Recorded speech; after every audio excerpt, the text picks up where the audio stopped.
to the How to CEO show. I'm your host, Murray Newlands. In this show, we're going to be looking at how to think like a CEO. When you decided to become a CEO, the world changed. You can either build a billion-dollar company or you can crash and burn. We're here to give you the knowledge, the advice, the skills, and the expertise to build a billion-dollar company. But it's really hard, but we'll help you get there. So, I've been thinking about this a lot. How to think like a CEO. One of the interesting things about running a business is the mindset of a CEO. What should that mindset be? Well, the first thing is to try and have a consistent mindset throughout the course of the business. There are going to be things that are really successful, that just take off and that make you happy. There are things that are going to make you sad. There are things that are going to make you mad. There are problems that are going to come up that are going to seem to be really hard.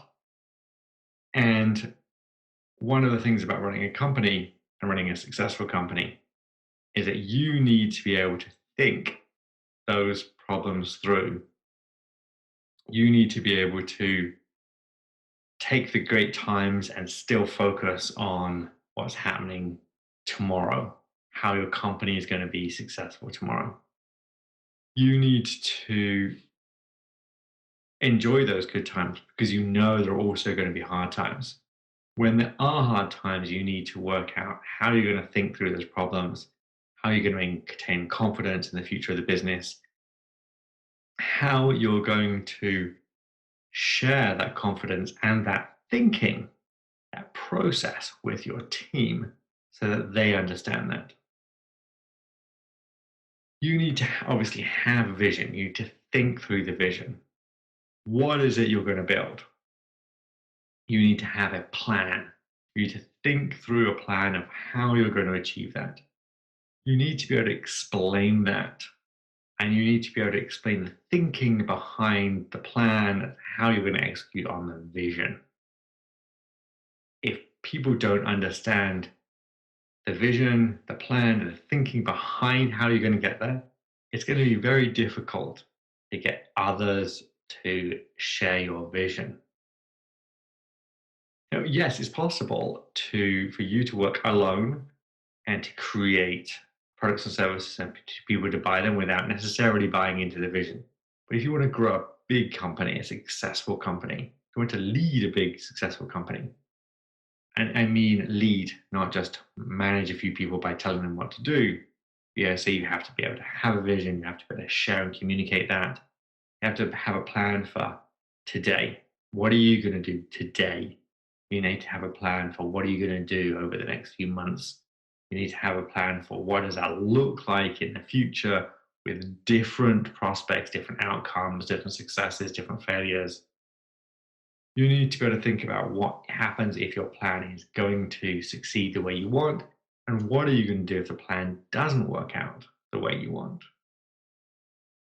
You need to be able to understand what business work models other people are doing successfully.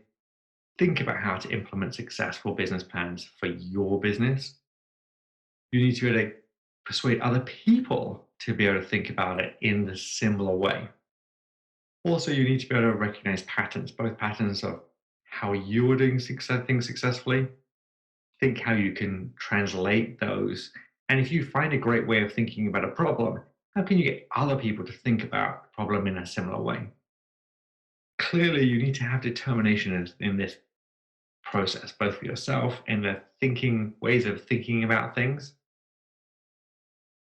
And really, I think the other biggest thing about the ways the CEOs think is that when problems arise, they're able to think about them both how they can immediately solve them, and that's not getting caught up in the problem.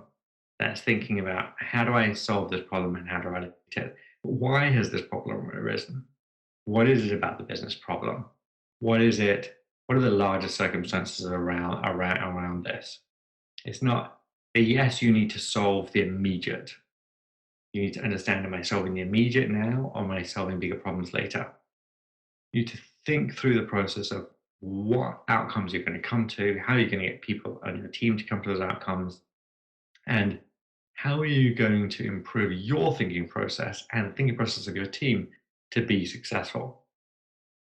As things change and the world around us is changing faster and faster, how is your thinking process going to evolve so that you can be more successful?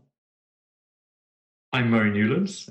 You're listening and hopefully also watching on YouTube the How to CEO show. Thank you for subscribing. Please share, and I'll see you next time.